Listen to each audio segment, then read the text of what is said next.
When your final inheritance turns out to be a cruel insult, what can you do? Ara was left with only the land of bitter farewell from her deceased husband. It was neither a farm nor a decent dwelling. This was a wound of granite and tough clay in the northern foothills, a spot where the wind honed its cruelty before moving on to afflict more inhabited valleys. The title deed, a fragile document, seemed as fragile as her prospects, stating 10 acres. However, 9 of those acres were a steep, relentless incline that dropped slate in spring and retained snow into June. The final acre was a reluctantly level piece of land. There stood a cabin that appeared to apologize for its own existence, constructed from logs with bark still on. The gaps were filled with mud that had dried and disintegrated long ago, leaving narrow, whistling openings that allowed the wind to pass through, making sorrowful melodies. Liam, her husband, had also purchased it for a pittance, a tune sung by a fraudster who was, surely, continuing to chuckle as he headed off to a warmer place. He discussed possibilities about shaping a life from the untouched soil. Yet Liam lacked both the patience and the fortitude for such an undertaking. His spirit was that of a poet, and his hands belonged to a desk worker. The property had crushed his will long before the fever claimed his body, following the creditors who had stripped the framework of their city life, removing the furniture, the fine china, and even Liam's books. This useless plot was all that was left, a legacy of debts and devastation, a final witness to a life filled with lovely but unachievable ambitions. Ara arrived here not to reside but to withdraw, to avoid the sympathetic looks and hushed sympathies from the townspeople. She desired a peaceful spot where her sorrow could settle like dust in a deserted room. That fall season was an omen, a murmured menace carried by a wind that bore the scent of metal and frost. From the lofty summits, the sun, a pale circle in a sky resembling aged pewter, provided scant heat. Residents of the closest settlement, a day's hike distant, discussed the approaching winter in hushed, respectful voices. They conversed about goosebones and the heaviness of squirrel fat, about ancient almanacs, and even older beliefs. Every indication suggested a season of profound, brutal cold. They gazed at Ara, a solitary woman in Liam's dilapidated hut. Their expressions blended sympathy and macabre interest. It was a catastrophe poised to occur, a tale they would recount by their own warm firesides.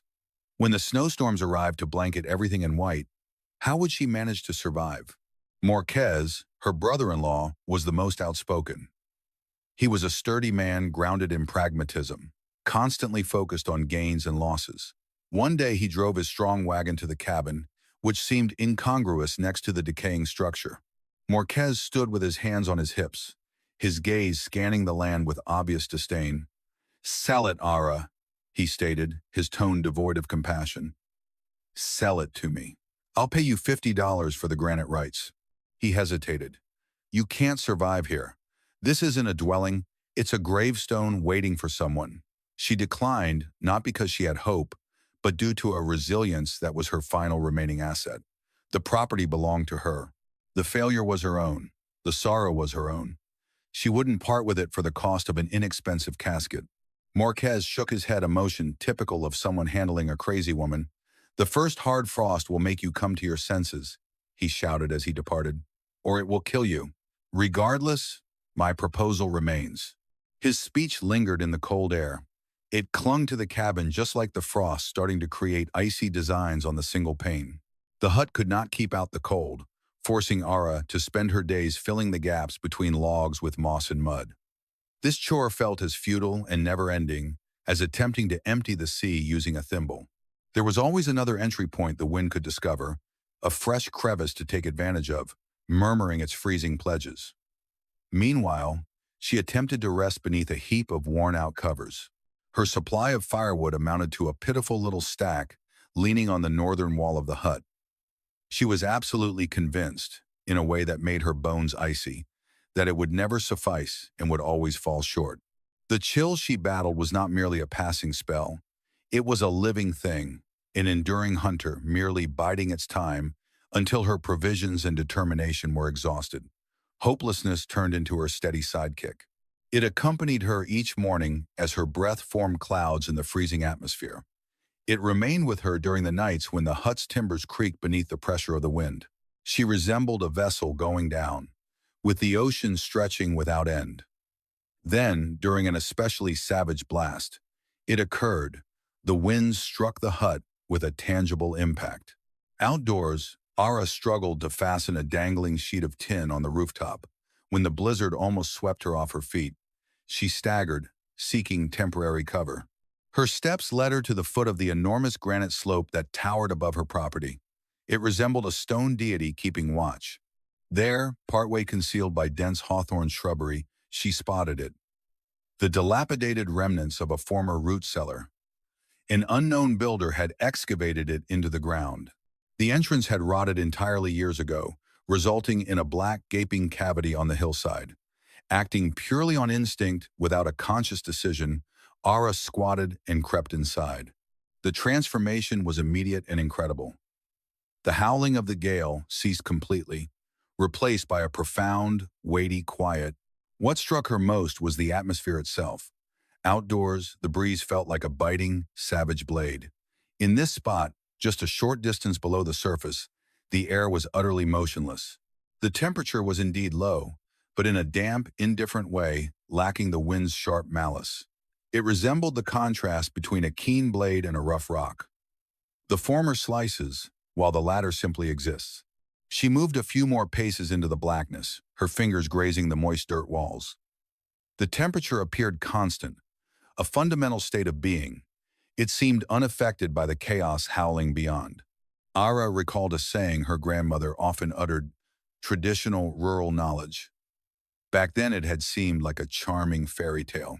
The soil has a profound inhale, the elderly lady would whisper, her fingers buried in the dark garden earth.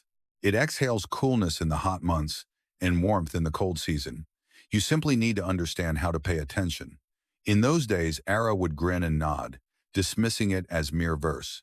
Now, positioned inside the calm, unchanging atmosphere of that cellar, she realized it was not literature, it was science. The earth beneath her shoes, together with the enormous bulk of the adjacent hill, acted as a heat reservoir. Throughout the summer, it absorbed the sun's warmth, retaining it far within. Later, gradually and reluctantly, it released that stored heat. This maintained a far steadier temperature compared to the extreme fluctuations on the surface. A notion so daring and peculiar that it left her lightheaded started taking shape in her thoughts. Everyone, including Moroquez, considered the hill a worthless, immovable obstacle. The cabin was viewed as weak and indefensible, so they attempted to battle winter by its rules. In the open air, where it was at its most powerful, they constructed thicker walls and used more firewood.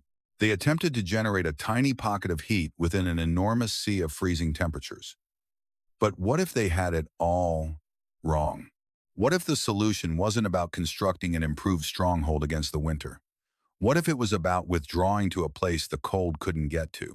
To watch Ara tackle the daunting task before her, hit subscribe. The tale of her creation is only starting. A massive idea blossomed in her thoughts. It would require endless labor, and others would label it insanity. Ara would not even attempt to insulate the cabin. The cabin would cease to be her dwelling.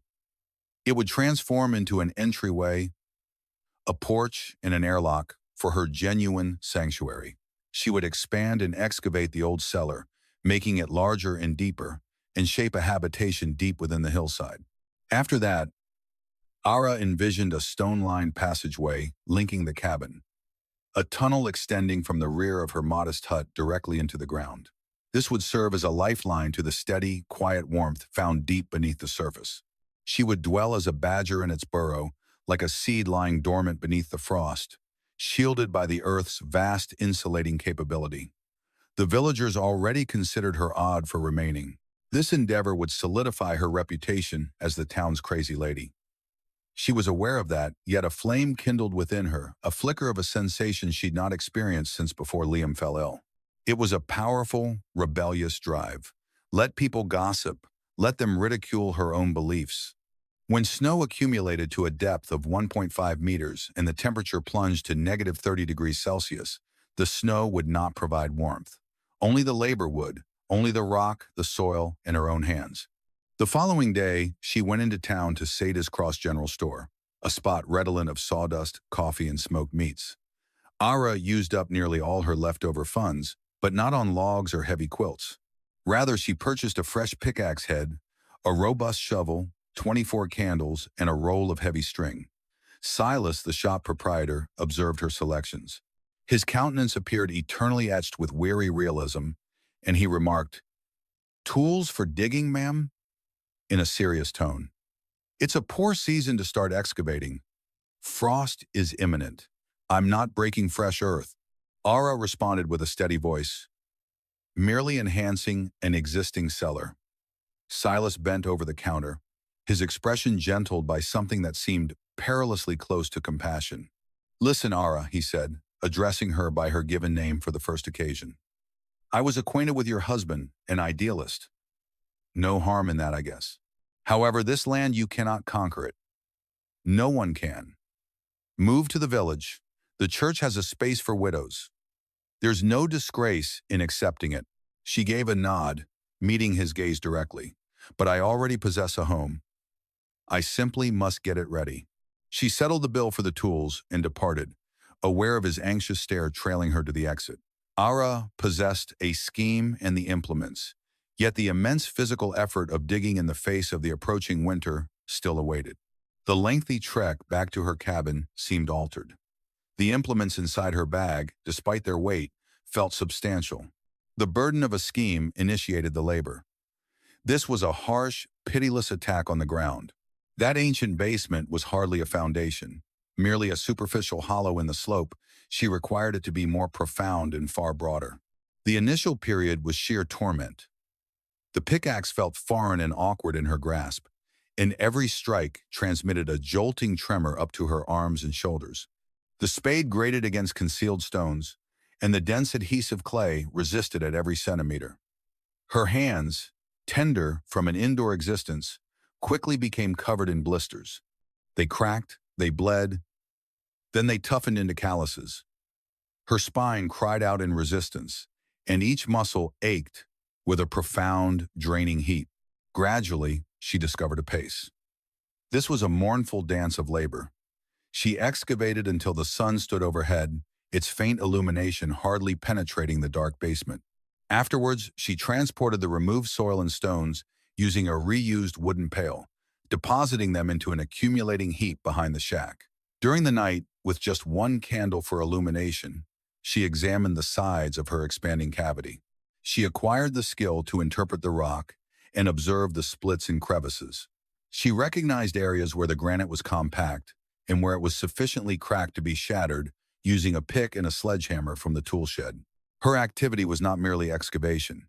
It was carving, heating the slope, tracing the route of minimal challenge. Gossip began in the settlement. Hunters who traveled close to her land relayed the stories. They discussed the peculiar female on Liam's useless property and the steady cadence of iron-hitting rock that reverberated across the slope. According to them, she was constantly burrowing. Children excited by the tales slunk to the boundary of her land. They murmured, challenging one another to approach nearer. "Observe the mole lady." They envisioned a stooped, dirt-smeared elderly female excavating in the obscurity like a being straight from the soil. In late October, the initial severe frost had coated the earth with a silver layer, and the atmosphere had a crisp, novel chill. At that moment, Morquez returned. He discovered Ara stationed at the opening of her passageway. Her visage was lined with grime, her locks were fastened behind in a disorderly bun, and her attire was soiled with mud. He gazed at the exposed gap in the slope, then at the heaps of stone she had extracted. His expression displayed solely incredulity and revulsion. "May God assist us, Ada," his tone blended fury with concern. "What are you engaged in? The entire settlement is gossiping. They claim you've gone insane, but now I realize their description was generous." Ara rested against her spade. "I'm getting ready for the cold season," she stated plainly. She refused to allow him the pleasure of noticing her exhaustion, and he emitted a brief, abrasive chuckle. "Getting ready for winter? You are excavating your own burial pit."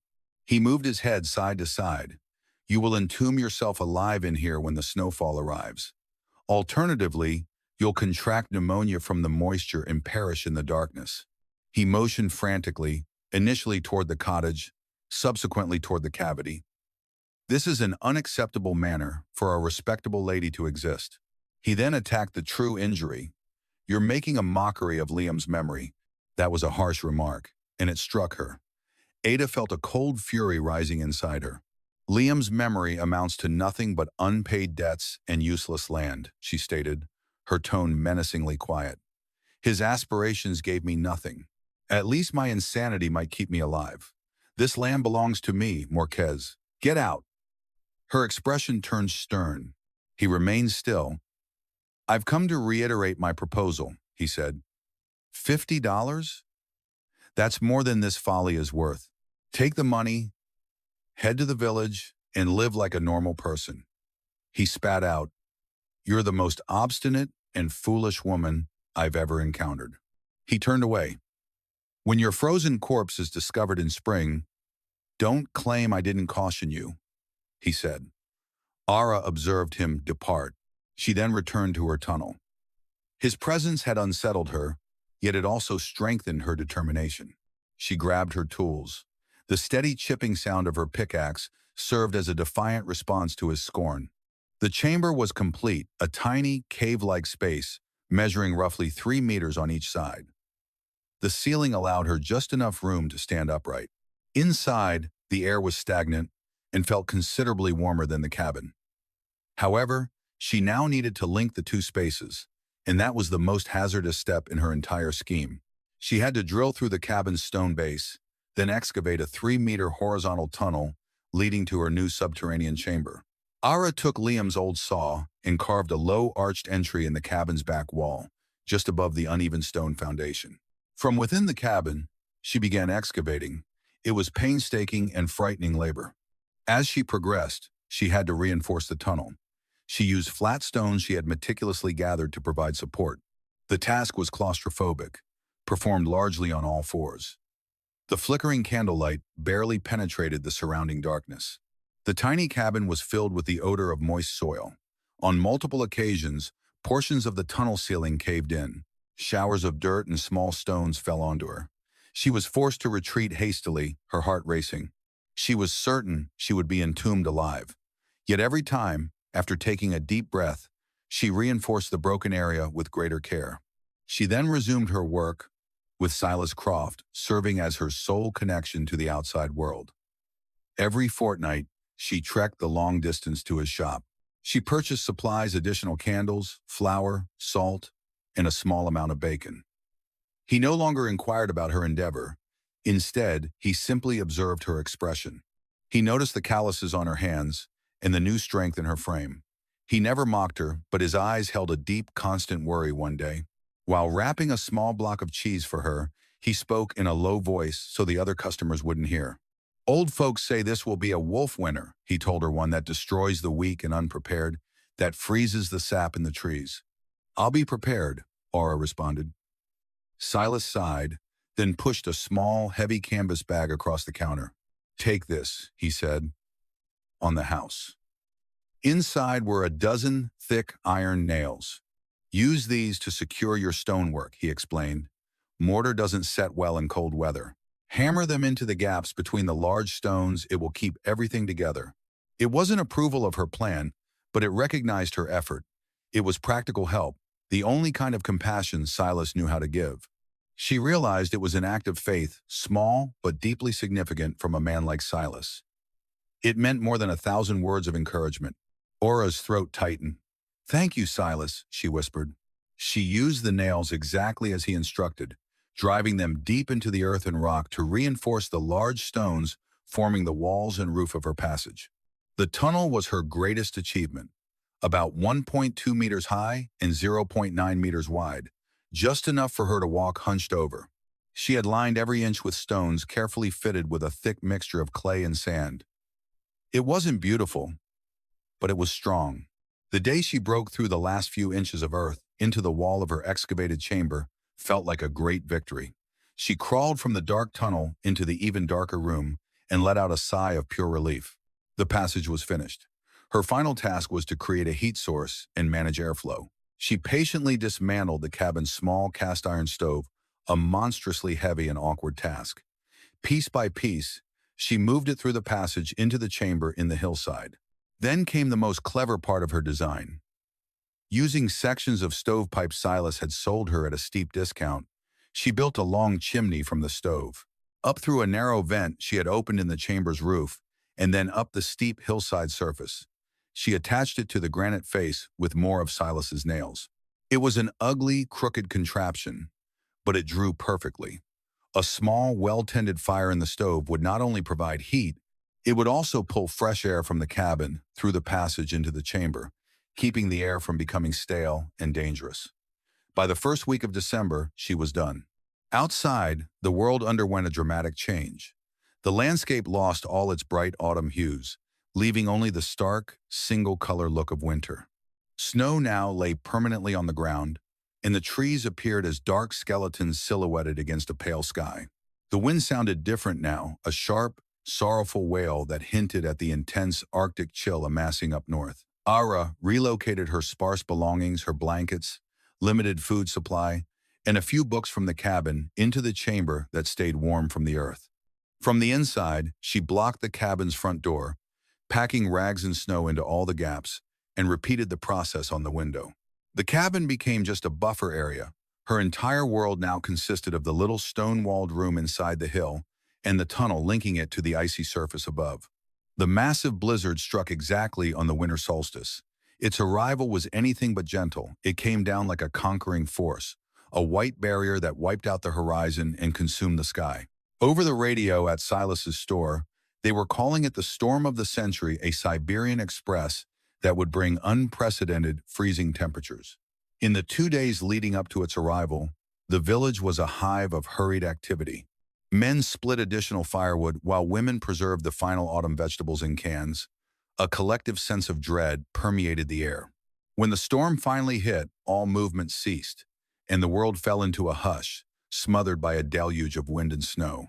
The cold in the village felt almost tangible, besieging each home and creeping in through window cracks and beneath doorways. Moisture on nails hardened into ice, water pipes froze and ruptured, chimneys got blocked by snow driven by the wind, causing rooms to fill with bitter smoke.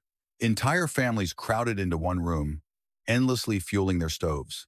Their valuable stacks of firewood dwindled worryingly fast.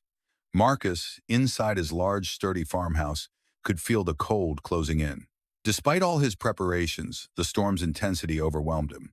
The wind discovered a flaw in his massive stone chimney. A horrifying grinding noise preceded the collapse of a portion of the stonework. A shower of rocks and soot tumbled onto his fireplace. The main living area became choked with smoke and a surge of freezing Arctic air. His stronghold had been breached. For Ara, however, the storm's onset was silent. From inside her chamber, she could hear the wind, but it was just a faint, suppressed roar, reminiscent of a distant sea. The stone tunnel and the many tons of dirt overhead soaked up the storm's rage, while the cabin above creaked and trembled. Down here, 3 meters beneath the surface, all was tranquil. Even without any fire, the chamber's air remained steady at roughly 4 degrees Celsius. It wasn't exactly warm, but it was a temperature that sustained life. It felt like the steady, soft respiration of the earth. She kindled a modest fire inside the iron stove. The small metal container radiated a comforting cherry-red glow. She burned just a few tiny logs at a time, and because her cavern was so well insulated, the heat lingered for hours. The room grew pleasantly, almost decadently warm. She prepared a modest meal, bacon and cornbread on the stove. Delicious, savory aromas permeated her snug den. She settled into her chair with a book resting on her lap. The trembling candle flame and the gentle radiance from the stove illuminated the page. Outside, a monster of ice and wind was ravaging the world. Deep inside the hill, she felt secure, warm, and serene. She didn't overcome winter. She merely declined its challenge to battle. For 3 days straight, the blizzard raged without pause. The aged thermometer hanging on the cabin porch plunged to a terrifying -42 degrees Celsius. Enormous drifts of snow accumulated. Fences and sheds disappeared entirely, while snow climbed the sides of houses. On his ravaged farm, Marquez was losing ground without his main chimney. He and his family crowded into the small kitchen, gathered around the cooking stove, but the cold showed no mercy. They had burned a week's worth of wood in just 2 days. Ice crept up the interior walls, making it a desperate, losing battle. On the fourth day, the wind finally began to subside, yet the cold only intensified, settling over the land like a shroud. Morquez realized he was in serious trouble. His youngest son had a rattling cough, and their woodpile was nearly gone. He thought of his neighbors, but knew they couldn't help. Roads were blocked, everyone isolated, everyone freezing. Then an unsettling thought pierced his fear, returning again and again. He thought of Ara, her madness, all that pointless digging. He pictured her frozen in that flimsy shack. A grim, self-made tragedy. Part of him felt a dark satisfaction, but another part, an animal, desperate part, only thought of shelter. Her cabin was closer than any other. Maybe it was still standing. Maybe some wood remained. It was a journey of desperation. He wrapped himself in every layer of clothing he owned. Then he plunged into waste, deep snow. The cold hit him like a physical blow, stealing his breath and burning his lungs. Every step demanded monumental effort. It took him nearly 2 hours to walk just 1 kilometer to her property before he finally stumbled into her clearing. He saw a panorama of absolute desolation. The cabin was almost completely buried, just a twisted white mound. With only one corner of the roof showing, snow reached the eaves, but no smoke rose from the chimney. No sign of life. A pang of something, maybe guilt, struck him, and he had been right. The foolish woman was dead, and he staggered toward where he thought the front of the cabin was.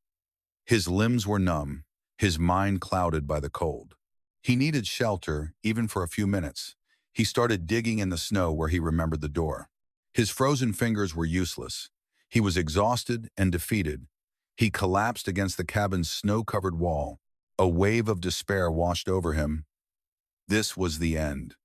He was going to die here, just as he had predicted for her. As his eyes began to close, he saw something strange. A dark shape against the white snow near the back of the cabin. It was the crooked black line of her stovepipe. It emerged from a snowy mound on the hillside. A thin, almost invisible thread of warm steam shimmered from its opening. It made no sense. Smoke? How? That spark of confusion was just enough to rouse him. He pushed himself up. He stumbled toward the back of the cabin. The wind had swept some snow away, revealing the top of the rear wall. Below it, a dark, arched opening appeared. He had never seen it before. He stared at it blankly. It looked like an animal's burrow. Driven onward by a final, fragile trace of hope, he dropped to his knees and crept into the interior. The transformation was instant and incredible. The sharp wind disappeared, total silence fell, and the air ceased its agonizing chill. Now it was cool, gentle, and easy to breathe, so he pressed further into the dark. His palms encountered the firm, sleek stones of the corridor. A barely detectable stream of warmer air drifted toward him, and he pursued it. The tunnel widened into a bigger room. There, illuminated by a lone candle's gentle light and a small, glowing red stove, was Ara seated. A heavy blanket covered her lap, and she held a book. When he crawled out of the passage, she raised her gaze without shock, merely serene, her eyes showing weary anticipation. Morcerf seemed a being of frost and despair. His beard was caked with icy moisture, his complexion reddened and chapped by the cold. Ara embodied a serenity that defied belief, and her heat came as a jolt. Within the room, the atmosphere was comfortably uniform. On the stove, a small pot bubbled with a scent that resembled stew.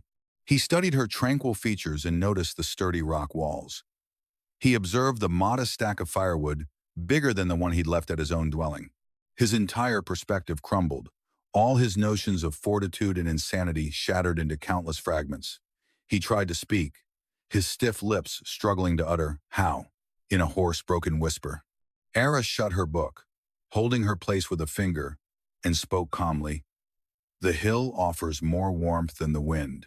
I simply chose to dwell inside it." The straightforwardness of that struck him like a real impact. He had erected his stronghold facing the sky, while she had discovered shelter within the ground. Every bit of his practicality, his logic, and his smug confidence had proven useless. Her supposed insanity had preserved her. He collapsed to the floor, his remaining energy leaving him. For the inaugural time in his grown-up years, Morcerf wept. Tears streamed from the cold and from terror. They flowed from relief, yet above all, from the crushing shame of being so deeply, entirely mistaken.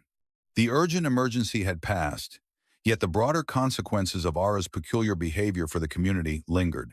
Once the severe freeze eventually receded, the village surfaced and took stock. 2 people dead, numerous cattle lost, and hundreds of ruptured pipes. After fallen roofs came a fresh narrative that started circulating. It told of Morcerf, the county's most pragmatic fellow, rescued by his supposedly insane sister-in-law. Initially, no one accepted the tale, but then Silas Croft, a person whose credibility was unshakable, journeyed to Ara's property. She revealed to him the tunnel, the room, and the clever flue. He stood within. As he trailed his fingers along the frigid rock surfaces, he sensed the profound calmness present and comprehended. Silas returned to the settlement, recounting his observations with a voice filled with awe, and the ridicule ceased. The murmurs referring to Mole Woman faded, replaced by a more honorable designation, the Lady of the Hill. Folks no longer viewed Ara as foolish. They regarded her as sagacious. The mound behind her home was no longer considered a worthless heap of stone. It became a sentinel, a guardian. Her undertaking was deemed not an insane venture, but a demonstration of profound, primal insight. Growers whose underground storage had collapsed sought her counsel. Engaged pairs designing new homes arrived to learn from her techniques. They came to understand that the earth was not a foe to be overcome, but a companion to welcome. Ara's concept, stemming from hopelessness and her grandmother's ancient knowledge, started to gain traction. Ara's passage, as it came to be called, became a standard element in regional building design. New constructions included small subterranean rooms for winter preservation or even as safe havens. They were linked to the primary residence via a stone tunnel lined with insulation. This was an uncomplicated yet refined answer to the harsh challenge of northern winters, an answer that had always been hidden beneath the surface. It required only a woman with nothing left to lose to pay attention. Many decades later, after Ara had peacefully passed her remaining years, her initial cabin and corridor turned into a notable sight. That building served as a memorial not for a fight won, but for a clash, cleverly sidestepped. Numerous children were raised hearing the tale of the Lady on the Hill. This narrative wasn't about insanity, but about an alternative perspective. It concerned viewing a hopeless thing, a chilly shack, a desolate slope, and perceiving not its current state, but its future potential. The tale presents a final deep insight about reality, accepted beliefs, and seeking shelter in surprising locations. Ara's narrative became a teaching for the entire area. This was a signal that the most clamorous opinions are not necessarily the most prudent. It demonstrated that popular thinking frequently erects the flimsiest defenses. Genuine power, we were taught, does not always mean confronting the gale directly. At times, it's the silent, tenacious, shrewd labor of locating protection from the storm. The world loudly proclaims its simple truths, born on each breeze, yet beneath them exist more profound, hushed truths. They reside in the steady, unwavering heat of the ground itself. Discovering those truths can require a venture into the darkness. It means accepting the risk of appearing foolish. It requires using your own hands to excavate if you desire to obtain more of these profound truths. Hit subscribe. I uncover narratives like these every few weeks and leave my thoughts. What apparent reality are we overlooking in our current times?